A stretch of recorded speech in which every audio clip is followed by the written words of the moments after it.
अस्सलाम वालेकुम students. 10th biology में आज हमारा सेकंड लेक्चर है होम्योस्टेसिस का और बड़ा ही आसान टॉपिक है होम्योस्टेसिस इन प्लांट। पीछे आप लोग पढ़ चुके हैं कि होम्योस्टेसिस का मतलब होता है बॉडी के इंटरनल इन्वायरमेंट को कांस्टेंट रखना, एक ख़ास पॉइंट के ऊपर रखना, उसको तब्दील ना होने देना। क्योंकि अगर इंटरनल इन्वायरमेंट चेंज हो जाए तो ये बहुत ख़तरनाक होता है उस जानदार के लिए। तो प्लांट भी क्योंकि लिविंग होते हैं, इनको भी ख़तरा होता है। तो plant respond to environmental changes, ये भी इन्वायरमेंटल चेंजेस के ख़िलाफ़ एक रिस्पॉन्स देते हैं, यानी उनके ख़िलाफ़ अपनी बॉडी को इक्विलिब्रियम में रखने की कोशिश करते हैं।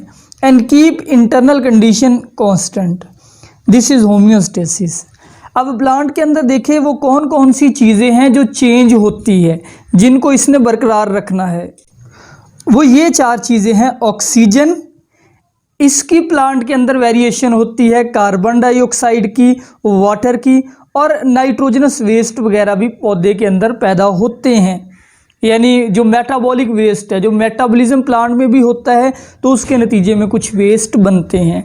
हम लोग पहले पढ़ते हैं जी removal of carbon dioxide and oxygen, यानी प्लांट के अंदर जो एक्स्ट्रा कार्बन डाइऑक्साइड होती है उसको ये कैसे निकालेगा, या ऑक्सीजन, ये दोनों गैसेस प्लांट के अंदर पैदा होती है।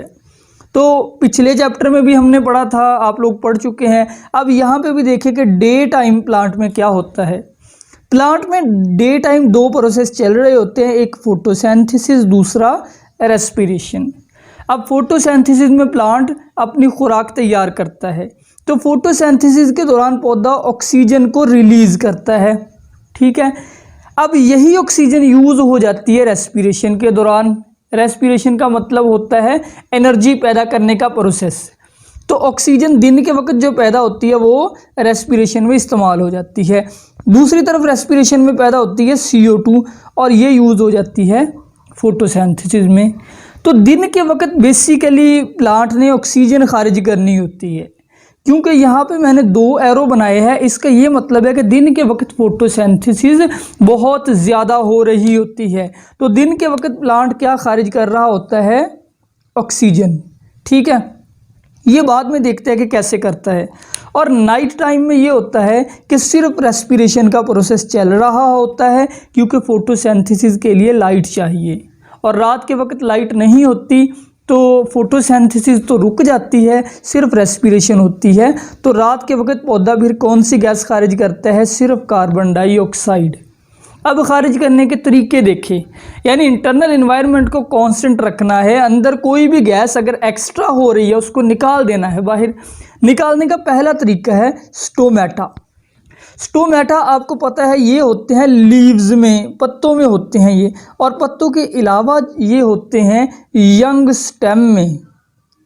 यंग स्टेम यानी ऐसा तना जो कि ग्रीन रंग का है, जैसे ग्रास वगैरह। तो ये एक लीफ का स्ट्रक्चर है। लीफ के अंदर आपको पता है कि ये ऊपर क्यूटिकल है, क्यूटिकल के बाद ये एपिडर्मस है लीफ की, ठीक है। फिर ये जो सेल है, ये मेसोफिल सेल है जो फोटोसिंथेसिस करते हैं पत्ते के अंदर। ये मेसोफिल सेल फोटोसिंथेसिस करते हैं। और फिर ये प्लांट के पत्ते के नीचे वाली तह है, ठीक है। पत्ते को यानी अगर हम इस तरह से समझे तो पत्ते के ऊपर वाली तह और ये पत्ते की नीचे वाली। तो नीचे वाली तह के अंदर ये कुछ पोर्स हैं, ये वाले, इन पोर्स को कहते हैं स्टोमेटा। पहले भी आपने पढ़ा हुआ है कि एक जो स्टोमेटा है वो इस तरह से 2 गार्ड सेलों पर मुश्तमिल होता है और उसके बीच में एक सुराख होता है। तो दिन के वक्त ये होता है कि जो भी गैस अंदर बन रही है, जो भी है, बेशक कार्बन डाइऑक्साइड है, ऑक्सीजन, रात के वक्त जो भी है वो स्टोमेटा के ज़रिए से निकल जाएगी। यानी ये जो पोर हैं, यहाँ से प्लांट पत्तों में से जो गैसें बनती है वो यहीं से निकल जाती है। दूसरा मेथड, सेकंड मेथड है रूट्स के लिए। और रूट्स के अंदर स्टोमेटा नहीं होते, ये एक रूट है। ये कैसे गैसेस का एक्सचेंज करेगी, इसमें जो फालतू गैस है वो कैसे निकलेगी, तो डेफिनेटली रूट के बाहर आपको ये जो हेयर से नज़र आ रहे हैं इनको कहते हैं रूट हेयर्स। और रूट हेयर बहुत ही पतले होते हैं, यानी अगर हम एक रूट हेयर बनाएं तो वो ये सिर्फ एक सेल पर मुश्तमिल है, एक सेल। तो ये बहुत बारीक सेल है, यहाँ पे जो गैसें बनेंगी वो निकल जाएंगी, यानी रूट के अंदर जो भी गैसेस पैदा हुई वो गैसेस रूट हेयर में आई और वहाँ से रिलीज हो गई। इसी तरह जो तीसरा मेथड भी हम पढ़ सकते हैं कि जो शूट है, जो तने हैं, उनके अंदर आपको पता है लेंटिसेल्स होते हैं और लेंटिसेल्स में से गैसेस एक्सचेंज हो जाती है। अब second, removal of extra water. पौधे के अंदर जो वाटर एक्स्ट्रा हो उसको प्लांट ने कैसे रिमूव करना है। पहले ये देखिए कि प्लांट वाटर को ऑब्टेन कहाँ से करता है।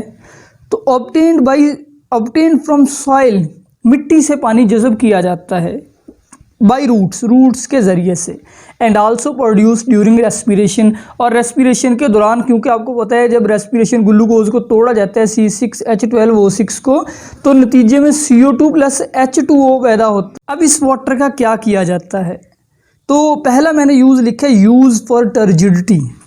ये जो वाटर पैदा हुआ है यह प्लांट ने जज़ब किया है, पानी तो बहुत ज़रूरी है पौधे के लिए, तो ज़्यादातर वाटर टर्जिडिटी के लिए यूज़ हो जाता है। टर्जिडिटी से मुराद होता है सख्ती, तनाव।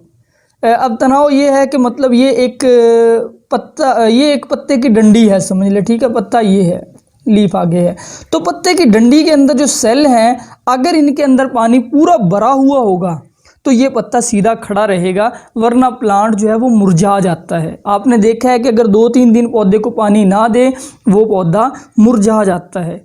तो कौन सी चीज़ पौधे को टर्जिड रखती है? वाटर, ठीक है। ज़्यादातर पानी तो यूज़ हो जाता है टर्जिडिटी के लिए, लेकिन जो एक्स्ट्रा होता है उसका ये किया जाता है कि उसकी पौधा करता है ट्रांसपिरेशन।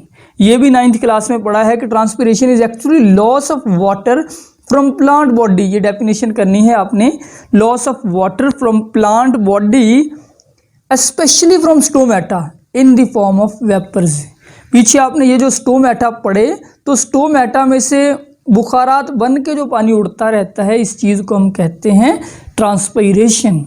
ये तमाम पौधे करते हैं, गर्मियों में ज़्यादा करते हैं, सर्दियों में कम करते हैं, ठीक है। जितनी पौधे को गर्मी लगेगी वो उतनी ट्रांसपिरेशन करेगा, और रात के वक्त ट्रांसपिरेशन रुक जाती है क्योंकि स्टोमेटा बंद होते हैं। अब एक तरीका और एक्स्ट्रा वाटर को निकालने का, रात के वक्त इस तरीके से निकाला जाता है, क्योंकि रात के वक्त स्टोमेटा बंद होते हैं, तो कई पौधे ऐसे होते हैं कि उनके अंदर मुसलसल पानी आता रहता है, जैसे ग्रास वगैरह। तो वो क्या करते हैं, गिटेशन के ज़रिए पानी को रिमूव करते हैं। डेफिनेशन बड़ी अहम है, गिटेशन लॉस ऑफ लिक्विड वाटर। ऊपर वाला था लॉस ऑफ वाटर वेपर्स, ये है लिक्विड वाटर फ्रॉम एजेस, किनारे को कहते हैं, और tips of leave such as some grasses. तो कुछ ग्रासेस ये करती हैं कि ये मतलब एक ग्रास है, इसकी ये टिप है, तो टिप में से पानी ड्रॉप्स की सूरत में ऐसे करके निकलता रहता है। इस तरह इस वाटर के रिमूव होने को हम कहते हैं गिटेशन। एक शॉर्ट क्वेश्चन और है जो साइड पे टेबल सा लिखा हुआ है कि गिटेशन में और ड्यू में फ़र्क होता है। एक चीज़ है ड्यू, एक चीज़ है जो अभी हमने पढ़ी गिटेशन। गिटेशन जो है ये वाटर अंदर से रिमूव हुआ है, प्लांट के अंदरूनी साइड से, जबकि ड्यू आपको पता है ये कहते हैं शबनम को, ठीक है। जैसे बाहर से माहौल के अंदर से कभी कभी सर्दियों के अंदर जो है वो शबनम गिरती है, ओस पड़ती है, ओस भी इसको कहते हैं पौधों के ऊपर। तो ड्यू बाहर से पानी गिरता है पौधे के ऊपर, जबकि गिटेशन में पौधे के अंदर से वाटर को रिमूव किया जाता है। इसके बाद थर्ड है मेटाबॉलिक वेस्ट। पौधे के अंदर मेटाबॉलिज्म भी होता है, उसके दौरान कुछ वेस्ट मटेरियल पैदा हो जाते हैं, कुछ ऐसे वेस्ट जिनके अंदर नाइट्रोजन मौजूद होती है। हमारी निस्बत बहुत कम वेस्ट होते हैं जो प्लांट में बनते हैं, लेकिन बहरहाल ज़रूर बनते हैं। पहला तरीका उनको निकालने का ये है कि प्लांट उनको रिमूव करता ही नहीं, बल्कि डिपॉजिट मीन जमा करना, प्लांट उनको जमा कर लेता है metabolic waste into their bodies as harmless insoluble crystal. Harmless का मतलब होता है गैर नुकसानदेह। तो प्लांट जैसे कि टमाटो का पौधा जो है, टमाटो के अंदर कैल्शियम ऑक्जेलेट के क्रिस्टल्स ज़ख़ीरा हो जाते हैं, यानी ये टमाटो है, ये उसका एक हिस्सा है जो छोटा सा दिखाया हुआ, इसके अंदर यूं क्रिस्टल्स वगैरह जमा हो जाते हैं। ये माइक्रोस्कोप से टमाटो के अंदर से ली गई तस्वीर है। तो कुछ पौधे इसी तरह उस यानी कि वो जो वेस्ट है उनको हार्मलेस बना के अपने अंदर ही रख लेते हैं, जिसका कोई नुकसान नहीं होता। वो लंबे अरसे तक उनके अंदर पड़े रहते हैं, प्लांट को कोई नुकसान नहीं होता। हाँ, एक तरीका है रिमूव करने का भी, वो है लीव्स। आपको पता है कुछ पौधे ऐसे हैं जो खिज़ा के मौसम में पत्ते उनके गिर जाते हैं। आपने देखे होंगे ऐसे कई पौधे, जैसे ही खिज़ा का मौसम आता है उनके पत्ते गिर जाते हैं सारे के सारे ही। तो वो पौधे ये करते हैं कि some plant store metabolic waste into their leaves. वो अपने पत्तों में मेटाबॉलिक वेस्ट जमा कर लेते हैं। जैसे कि ये एक पौधा है, इसके पत्ते के अंदर वेस्ट सारे जमा होते रहते हैं। फिर जब खिज़ा का मौसम आएगा पत्ते गिर जाएंगे और साथ ही मेटाबॉलिक वेस्ट भी निकल जाएंगे। कैसा कुदरत ने इंतज़ाम रखा है कि पत्तों ने गिरना तो है ही, वो वेस्ट ले के साथ निकलेंगे। अच्छा, तीसरा तरीका है जी एक्टिवली सेक्रीट। कुछ पौधे एक्टिवली यानी वैसे ही मुसलसल खारिज करते रहते हैं बाहर अपने वेस्ट, मेटाबॉलिक वेस्ट। उनमें एक पौधा है कोनिफर्स, वो खारिज करते हैं रीज़न को, रीज़न गूंद को ही कहते हैं, ठीक है। कोनिफर के एक पौधों की किस्म है, ये रीज़न खारिज करते हैं। कीकर का पौधा गम खारिज करता है। गम आपने देखी होगी, गम भी गूंद की तरह ही होती है। कीकर को अभी कभी आपने देखा हो तो उसके ऊपर कट लग जाए, वहाँ से एक स्लिपरी सी गूंद निकलती है। इसी तरह रबड़ के पौधे से लेटेक्स निकलती है। और जो लेडी फिंगर है, भिंडी तोरी, उसके अंदर ये जो गूंद सी होती है उसको कहते हैं म्यूसिलेज, वो चिपकने वाला मादा।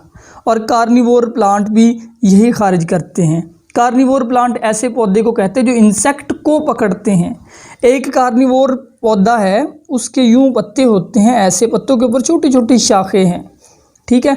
हर शाख के एंड पे ना यूं ये म्यूसिलेज लगा हुआ होता है, यानी ये गूंद सी है। जैसे ही कोई मक्खी इसके ऊपर आके बेचारी बैठेगी, वो इस गूंद के साथ चिमट जाएगी, ये पौधा उसको आहिस्ता आहिस्ता अपने अंदर निगल जाएगा। ये था आज का लेक्चर। अल्लाह हाफिज़।